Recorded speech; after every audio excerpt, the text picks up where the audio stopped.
Honestly, let me just say that y'all are doing God's good work finding these, to the point that Kai Cenat even said it to his face. Who?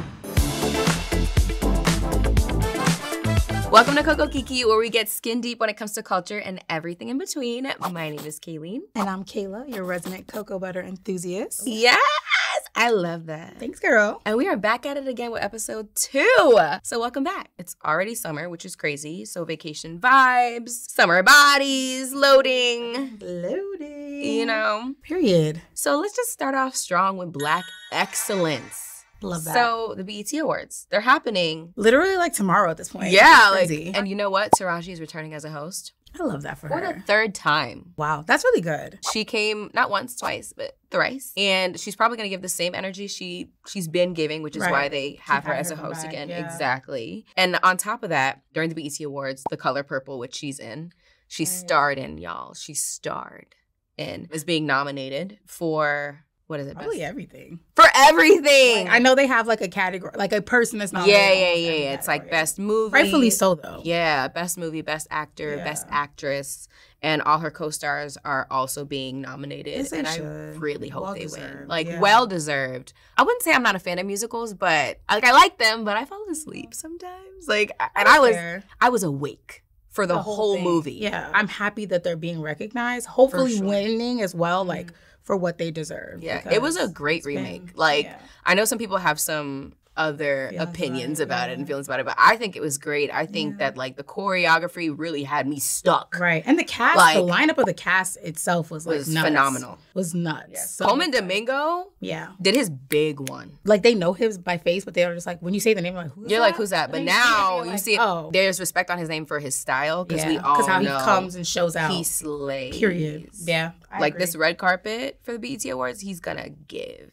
I think she was also awarded Outstanding Supporting Actress at the NAACP. Yeah, at the NAACP Awards. So this year for her is big. Like, she's been killing it all 2024. I'm happy for her because I know at one point she was, going on about a lot of the pay discrepancy that there is in that space in general, but especially being a woman and being a Black woman, like all of that was happening. So you're proving the reason you're here. Like, it's like I am in this space because not only am I talented, I give a good show, but I know my craft, and she knows her craft as a host, as an actress, as, to me, a comedian. She's 100%. No, Taraji's hilarious. Absolutely. All around. So she's a great pick for a host, and I love that. Stand on that. That makes me excited. We all love music, but as a music girly, like I'm excited to see their performances. We don't really talk about that aspect of it as much. Like, well, that's what it used to be known for, but now I feel like everything is so different. It just depends, but like, who's performing? My girl, my favorite, Victoria Monet. She's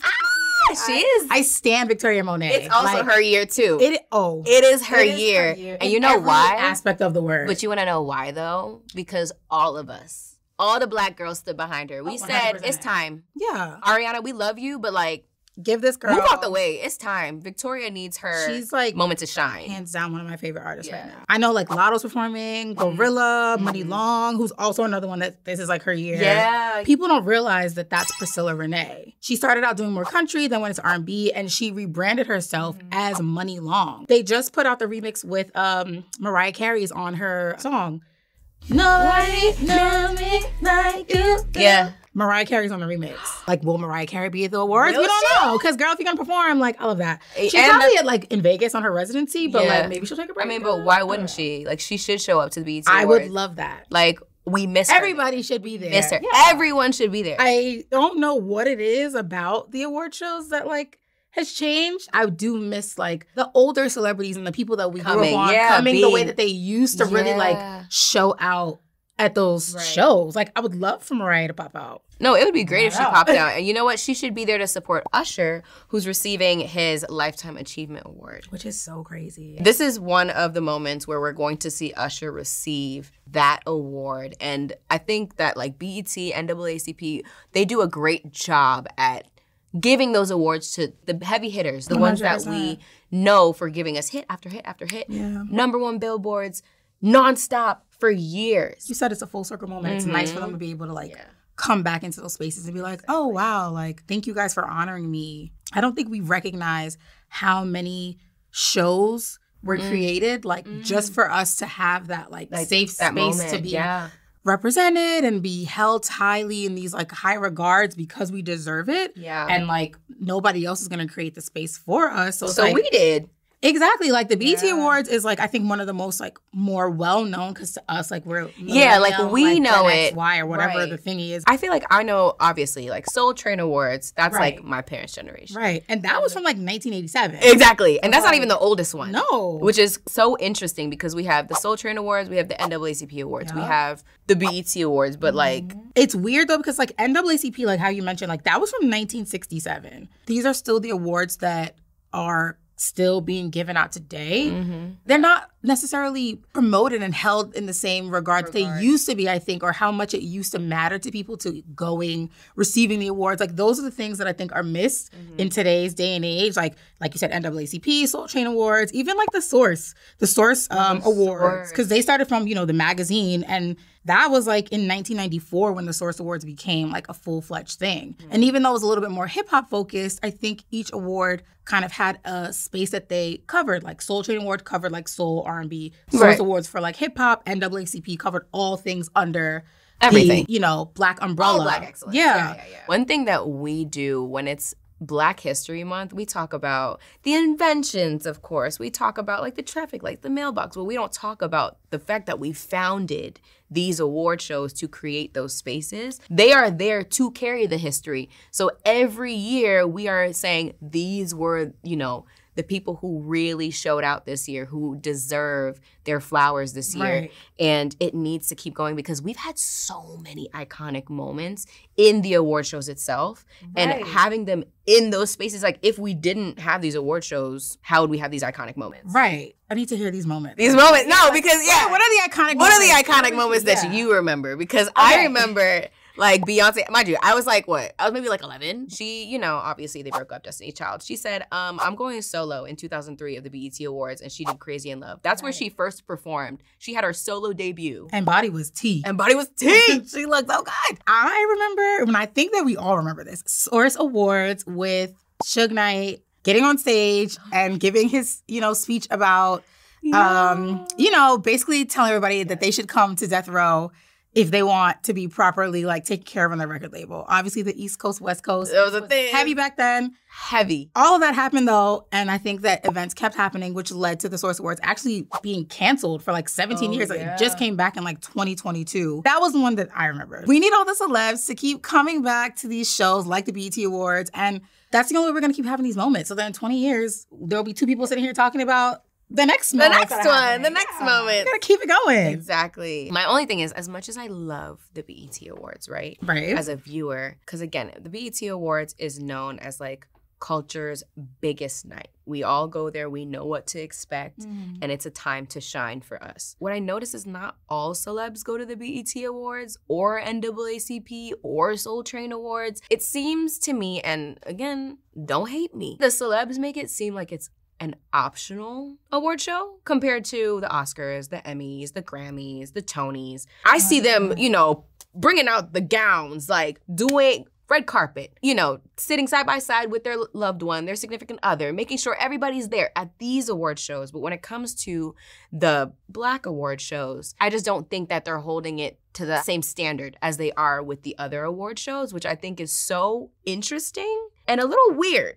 It's very weird. You're almost fighting to be in this space that doesn't necessarily want you there. Never really wanted you there. Right. Wasn't trying to find an avenue for you to be involved. You kind of pushed your way through, and like you're one of the few that was able to push your way through because most people that are Black are not able to enter those spaces. You have to be like really, really special or know a lot of people or find your way through the crevices to get through. So it's like, okay, you get through, you're unable to bring everybody with you, but like how do you then use that platform to make room to bring those people over? Or are you even doing that? Or are you just happy to be there? Exactly. Happy to be there. Because you know what it reminds me of? Like, if we're thinking of this as like a regular scenario, right? This reminds me of the club. Because if you really think about it, everyone can get into the club. But to get into VIP, you do the most, the absolute most. I mean, I don't. But People paying good money. People are trying to finesse. People are trying to like, give me your wristband. Doing a whole bunch of things to get into these small spaces where people who are in the spaces already don't even care that you're there.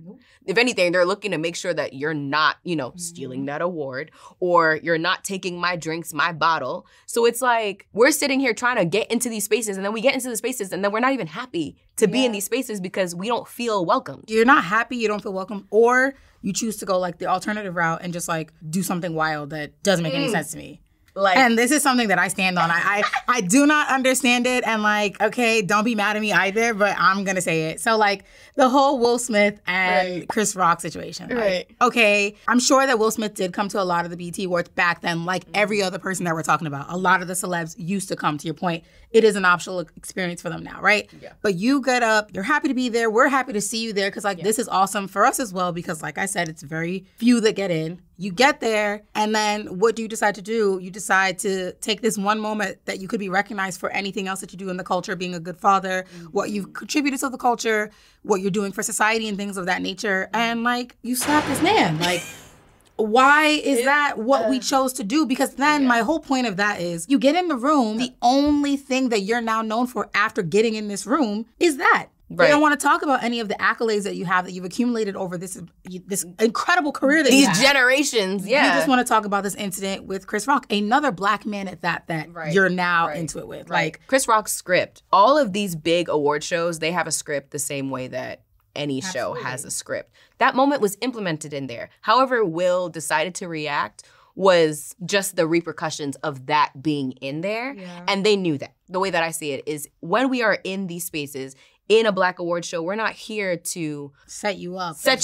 Like, we're not here to set you up for failure. Yeah. Like, I feel like that was a moment of, we want to uplift you, but you don't even want to be here. Which is crazy. Why? But I think that's also the problem because as people continue to not come, it just continues to diminish the value. And then you don't want to even watch it or support it because once the cool kids aren't doing it, then everybody else is like, what am I going to the BET Awards for? Especially now in 2024 where everyone's influenced by what everyone else is doing. Yeah. And influencers, celebrities, they have such a big and heavy hand in just how everything flows, especially when it comes to trends, but when it comes to change. If they're going to put an expiration date or they're going to make these award shows fall flat, us as the viewers are also going to be influenced by that and be like, there's no point of watching the BET Awards because nobody really cares. Yeah. But we did care. We cared in the 90s and we should care now. Yeah.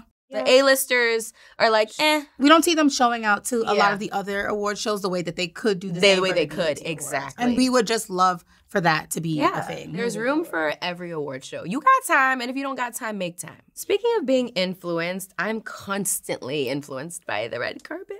I love the red carpet. Like, if anything, I think I watched the red carpet more than the show press, more than like I watched the performances and stuff, but like the red carpet press. No, because they be showing out. To the point where I actually am really appreciating, because I think they did this with the Met Gala, that there's this new trend of like real skin, like #real skin. So all the Getty images are like showing. Wait, really? Yeah, like I've seen unedited, I don't know if the celebs appreciate it, but we do. Because the way that I think that, like, I'm thinking there has to be something that they got that we don't, obviously. Right. And granted, like, I'm sure they do. But starting with the money. Yeah, the money, obviously. But me being able to see realistic, unedited, raw images of these celebs on the red carpet really just, like, it brings joy to my heart. Because then it gives us, as like people who are ingesting this and who are influenced by this, the safe space to be like, oh, my pimple,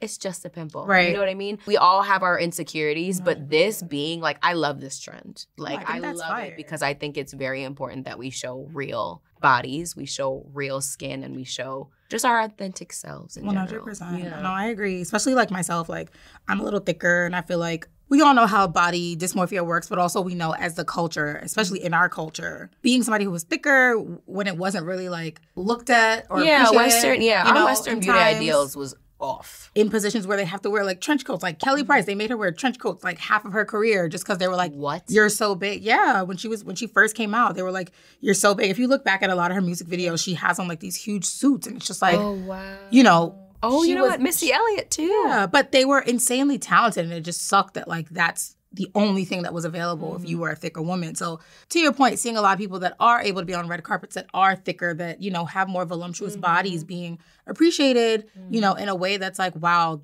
this is actually such a beautiful body type that might not have been acceptable, or not even might, it just wasn't acceptable, or was only acceptable in certain, you know, areas.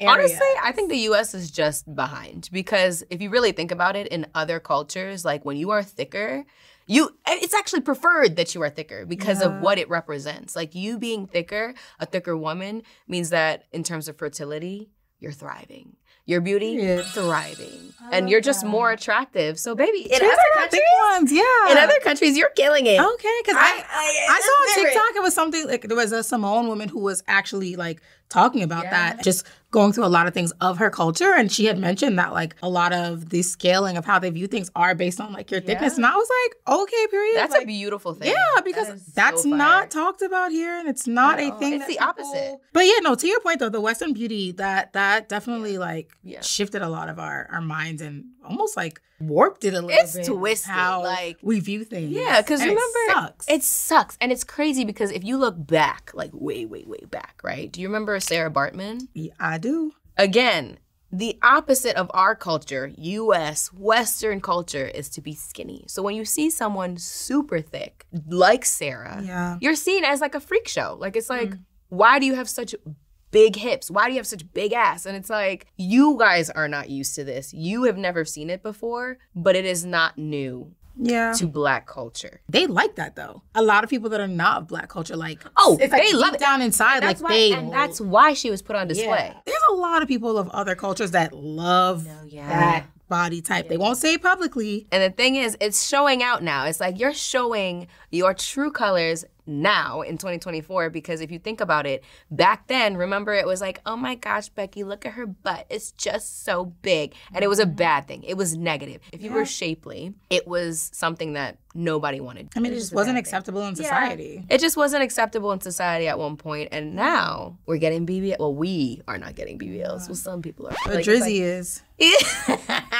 You know, we see women of a different variety getting BBLs, getting lip fillers for the things that they made fun of us. 100%. When we were younger. That we had naturally. That we had naturally. All the natural features that we got made fun of are what they are aspiring to have now. And I think that is crazy, but it's like, look at how the tables have turned. Very on brand. Very on brand. It's just another example of our bodies, our likeness being used for monetary value by our counterparts. And it's just kind of like, this is something that we saw then with Sarah Bartman, and we're seeing right now. What is your ashy situation lately? What's the tea? It's not my ashy situation. It's our ashy situation. Okay. What's going on? Did you hear about the U.S. court appealing the Fearless Fund? I did see something about the Fearless Fund, but I didn't get a chance to like look into it. So give me the scoop. So let me give you guys the scoop. Basically, for those who don't know, the Fearless Fund is a venture capitalist firm dedicated to funding businesses founded by women of color and invest in women of color-led businesses seeking pre-seed, seed level, or just a series of financing. Basically, it's ensuring that women of color are able to build like scalable businesses and grow and thrive. And unfortunately for us, the U.S. court is trying to block our bag. But this is nothing new. Right. This ain't nothing new. Like, if anything, this is just a continuation. It's a saga. Yeah.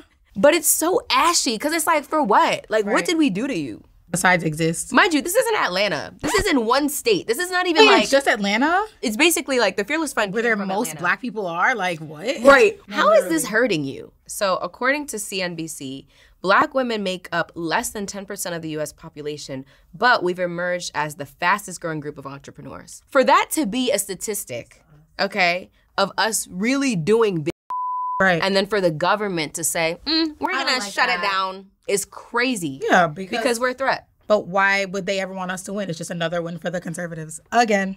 Exactly. Which is why it's important to vote. Dun, dun, dun, dun. Public service announcement. Public service announcement.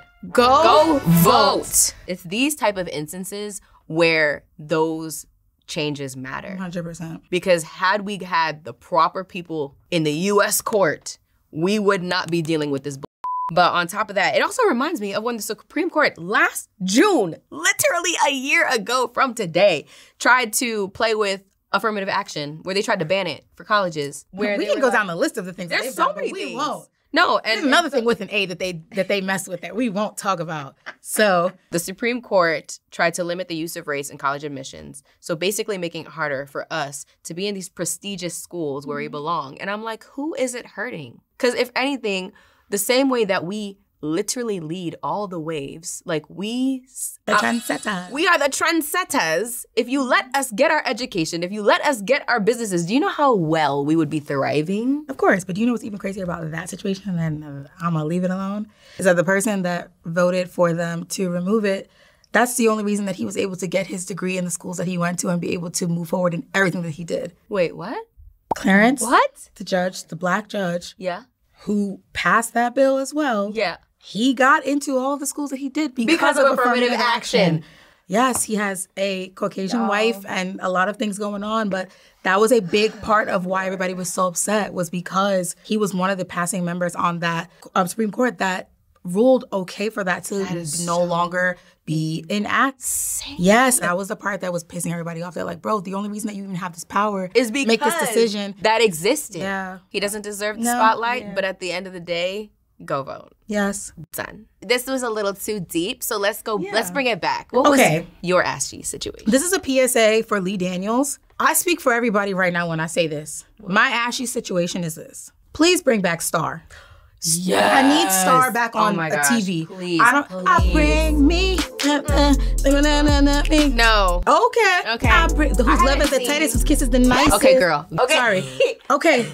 Sorry. That's how passionate. Do you want to be on the show? Yeah, yes. Also, yes. So this is also my audition tape to be on Star. So absolutely. When you bring it back, hit me up. I would love to be involved. But in all seriousness, that's just my ashy situation for the week. Just bring back Star, please. Lee Daniels, thank you so much.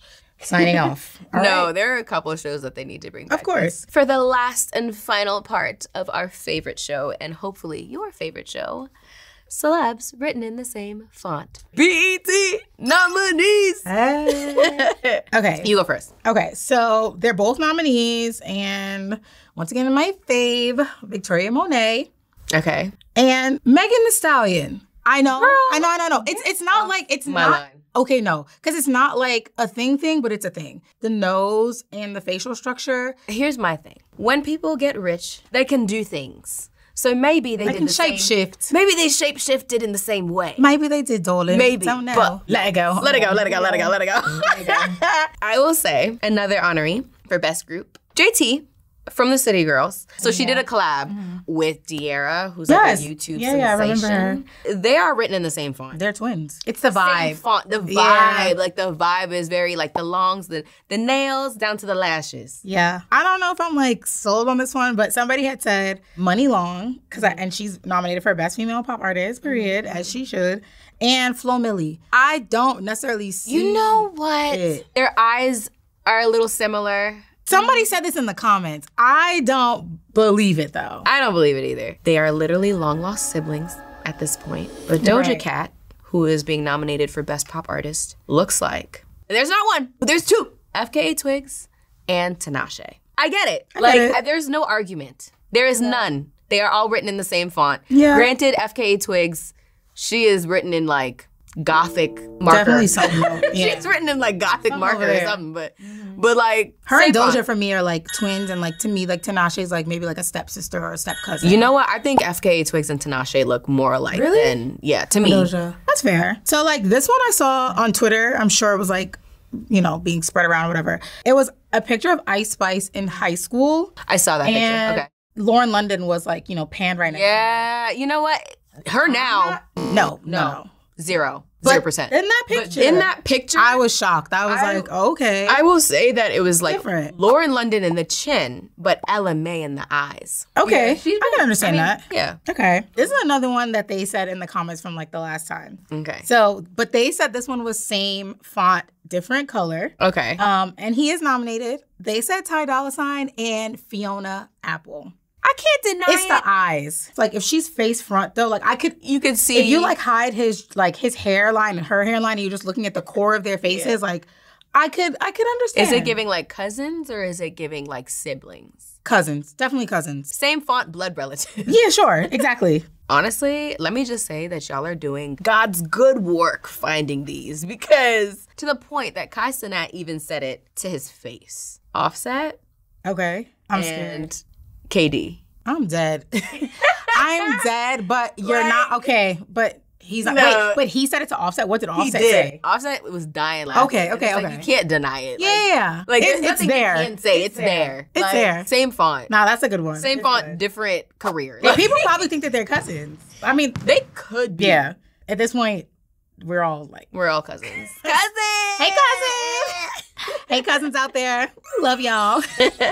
Well, that is a wrap for our second episode. It was so fun. It's always a good time with you, sis. Yes, always. Period, sis. Period, sis. Always. See you guys. See you guys at the BET Awards. Yeah, on June 30th at 8 p.m. June 30th, 8 p.m. Period. Stay moisturized.